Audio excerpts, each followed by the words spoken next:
എന്ന ഹിരൺദാസ് മുരളിയുടെ പാട്ട് കാലിക്കറ്റ് സർവകലാശാലയുടെ FIUGയുടെ 3ാമത്തെ സെമസ്റ്ററിൽ പാഠ്യപദ്ധതിയുടെ ഭാഗമാക്കുന്നതിന്റെ 2 തരത്തിലുള്ള പ്രശ്നങ്ങളാണ് അതിനകത്തുള്ളത്.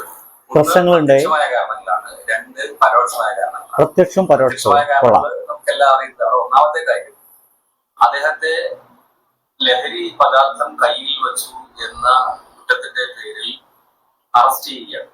അപ്പോൾ കയ്യിൽ കഞ്ചാവ് ഉണ്ടായിരുന്നു എന്ന് അദ്ദേഹം തന്നെ സമ്മതിക്കുന്നു. ഹിരൺദാസ് മുരളി തന്നെ സമ്മതിക്കുന്നു, എന്റെ കയ്യിൽ കഞ്ചാവ് ഉണ്ടായിരുന്നു. ആ കേസിൽ അറസ്റ്റ് ചെയ്യപ്പെടുകയും എന്നിട്ട് ജാമ്യത്തിൽ കഴിയുകയും ചെയ്യുന്ന വ്യക്തിയാണ്. ഇതുവരെ കുറ്റപ്പെട്ടിട്ടില്ല. രണ്ടാമത്, ഇദ്ദേഹം പുലിപ്പല്ല് അദ്ദേഹത്തിന്റെ കയ്യിൽ ഉണ്ടായിരുന്നു എന്ന കുറ്റത്തിന് ഫോറസ്റ്റ് വകുപ്പ്, വനം വകുപ്പ് ഹിരൺദാസ്. സുഹൃത്തുക്കളെ, ഇതാണ് MK അനുരാജ്, നമ്മുടെ BJP സിൻഡിക്കേറ്റ് അംഗമാണ്. കാലിക്കറ്റ് യൂണിവേഴ്സിറ്റിയിൽ വേടന്റെ പാട്ടുകൾ പഠിപ്പിക്കാൻ വേണ്ടി കൊടുക്കരുതെന്ന് പറഞ്ഞുകൊണ്ട് അദ്ദേഹം പറയുന്ന ഊള വർത്തമാനങ്ങളാണ് ഈ കേട്ടുകൊണ്ടിരിക്കുന്നത്. ഇത് മുഴുവൻ വെച്ച് ഞാനൊരു വീഡിയോ ചെയ്തിട്ടുണ്ട്, ഒന്ന് കാണാൻ ശ്രമിക്കണേ.